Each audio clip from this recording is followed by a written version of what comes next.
بسم اللہ الرحمن الرحیم۔ السلام علیکم ورحمۃ اللہ۔ Chief justice of Pakistan justice Yahya Afridi اس وقت بری طرح سے پھنس چکا ہے، بری طرح سے، اور اتنا گھیرا تنگ ہو گیا ہے، اسے تو اندازہ ہی نہیں تھا کہ آج سے جو 6 مہینے سال پہلے 26ویں یعنی ترمیم کی جا رہی ہے، اس کے نتیجے میں اس کو تعینات کیا جا رہا ہے، لگایا جا رہا ہے، چیف جسٹس بنایا جا رہا ہے۔ بالکل اسی طریقے سے اسلام آباد ہائی کورٹ کے چیف جسٹس کو سرفراز ڈوگر کو لاہور ہائی کورٹ سے لگا کے بنا کے اس کو لا کے یہاں پر آؤٹ آف ٹرن بغیر میرٹ کے یہاں پر بٹھا دیا گیا، چیف جسٹس لگا دیا گیا، یعنی 14ویں نمبر کا۔ اور اسی طرح سے یہ حال ہوا ہے اس کا بھی، یحییٰ آفریدی کا۔ آپ ذرا امیجن کریں، ایسا ہوتا ہے کسی دنیا کے ملک میں، اس طرح سے نہیں ہوتا کہ آپ 14ویں نمبر کے، 15ویں نمبر کے، 10ویں نمبر کے، 12ویں نمبر کے شخص کو اٹھائیں، اس کو نمبر 1 بنا دیں۔ پاسبل نہیں۔ یہ چلیں آپ اس ادارے کی بات کریں، عدلیہ کی، اس کے اندر پاسبل نہیں۔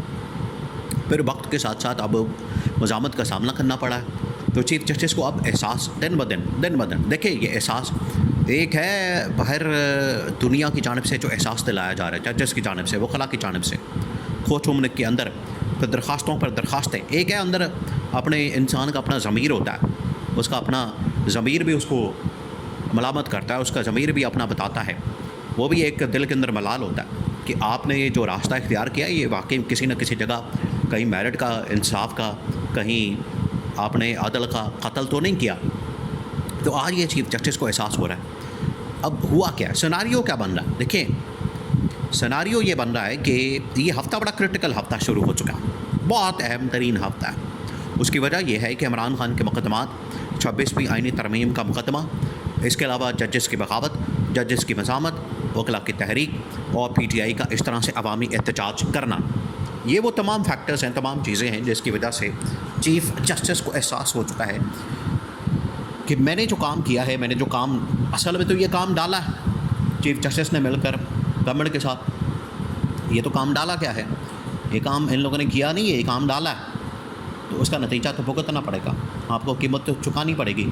جب آپ اس طرح سے ریاستوں کے اندر، حکومتوں کے اندر، قوموں کے ساتھ، ملکوں کے ساتھ، عوام کے ساتھ اس طرح کا یہ حربہ استعمال کریں گے اور اس طرح کی وارداتیں ڈالیں گے، تو پھر آپ کو اس کی قیمت چکانی پڑے گی، یا قوم کو چکانی پڑے گی۔ قوم نے تو چکائی، ایک دن پھر آپ کو اس کا خمیازہ بھگتنا پڑے گا، جو آپ نے کیا ہے وہ کاٹنا پڑے گا۔ تو آج چیف جسٹس کو جو اس نے بویا وہ کاٹنا پڑا ہے، وہ کیسے؟ اب آپ نے سیناریو کو سمجھنا، ایک طرف ہے اسلام آباد ہائی کورٹ اور دوسری جانب ہے سپریم کورٹ آف پاکستان، دو عدلیہ کے سب سے بڑے ادارے۔ سب سے پہلے یہ کہ 26ویں آئینی ترمیم کے خاتمے کے لیے اس وقت پٹیشن لگ چکی ہے سپریم کورٹ آف پاکستان میں، اور اس کی اب سماعت ہونی ہے، اور کسی بھی سٹیج کے اوپر یہ کوئی بھی چیز ہو جائے، یہ اب کھاتے کھل جانے ہیں۔ نمبر 2 یہ کہ ایک تو یہ 26ویں آئینی ترمیم، دوسرا یہ کہ ججز کی جانب سے جو مزاحمت، اور ججز کی جانب سے جو اس وقت انہیں بغاوت کا یا ججز کے غم و غصے کا، ان کی جانب سے اشتعال کا مظاہرہ جو ان کی جانب سے ایک آ رہا ہے، ایک ریاکشن رد عمل، وہ بڑا خوفناک ہے۔ 5 ججز تو اس وقت کھڑے ہو چکے ہیں۔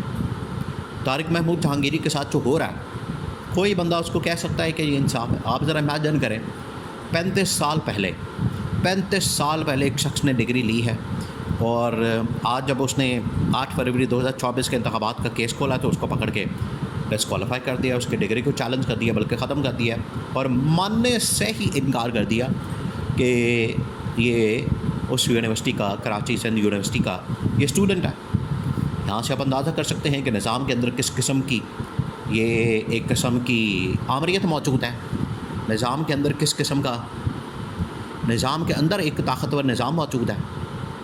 اس کے بعد اس کے ساتھ باقی 4 ججز، جسٹس بابر ستار، محسن اختر کیانی، جسٹس سمن رفت امتیاز اور جسٹس سردار اسحاق خان، یہ جو 4 ججز، اور ان کے اندر 5ویں طارق محمود جہانگیر۔ پروپیگنڈا دبا کے ہو رہا ہے، آپ نے یہ ذہن میں رکھنا ہے، جب بھی کوئی حق اور سچ کی آواز اٹھاتا ہے، حق اور سچ کی بات کرتا ہے، جب بھی حق اور سچ کا علم بلند کرتا ہے، تو اسے مزاحمت کا، پروپیگنڈے کا، اس کے خلاف کیمپین مہم کا اس کو سامنا کرنا پڑتا ہے، اس کو تمام چیزیں پھر سامنے آتی ہیں، یہ تمام چیزوں کا فیس کرنا پڑتا ہے۔ تو آج فیس تو کرنا پڑا ہے، لیکن وہ حق اور سچ کے اوپر قائم رہیں گے۔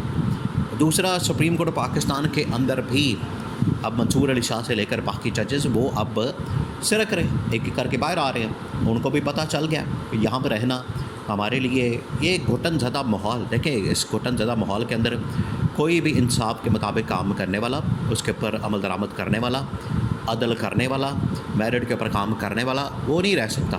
آپ دیکھیں ہوتا کیا، آپ ذرا امیجن کریں اس وقت گورنمنٹ نے یا اسٹیبلشمنٹ کی جانب سے پریشر کس قسم کا موجود ہے کہ جب بھی کوئی بھی درخواست آتی ہے وہاں پر عمران خان کے متعلق، فرض کریں عمران خان کا 9 مئی کا کیس آتا ہے، توشہ خانہ کیس آتا ہے، ابھی القادر ٹرسٹ کیس ہے، اس کی سماعت کے لیے کہا جا رہا ہے لیکن نہیں لگائی جاتی. اور یہ کیس کب سے لگا ہوا ہے، کب سے اس کی درخواست آئی ہوئی ہے؟ تقریباً کوئی مارچ اپریل سے. آپ ذرا اندازہ کریں، اکتوبر چڑھنے والا ہے، مارچ اپریل تقریباً کو 8 مہینے ہو گئے.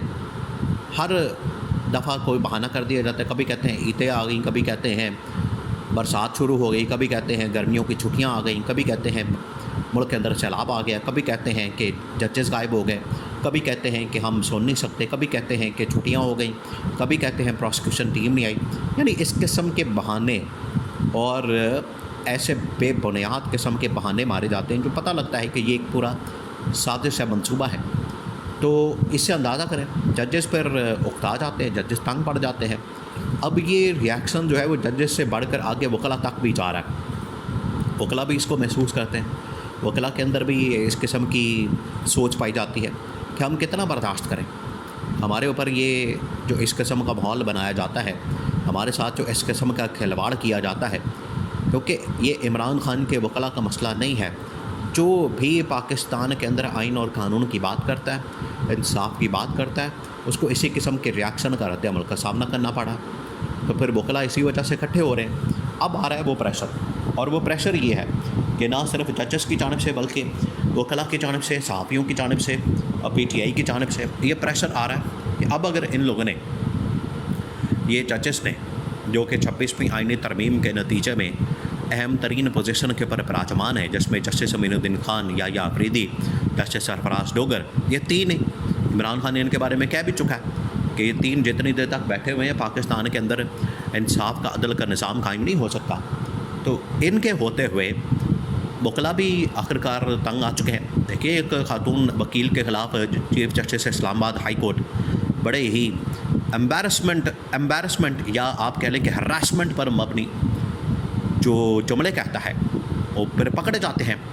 تو لوگ ان سے تنگ آ چکے ہیں، وکلا برادری بھی سڑکوں پر آنے کے لیے تیار ہے. یہ وہ سیناریو بن رہا ہے، سچویشن بن رہی ہے. یا تو پھر چیف جسٹس کو گھر جانا پڑے گا خود ہی اس کو چھوڑ کے، 26ویں آئینی ترمیم کا کیس لگنے کے بعد چھٹی ہو جائے گی، یا پھر اس کو ان فیصلوں کے اوپر عمران خان کے متعلق عمل درآمد کروانا پڑے گا.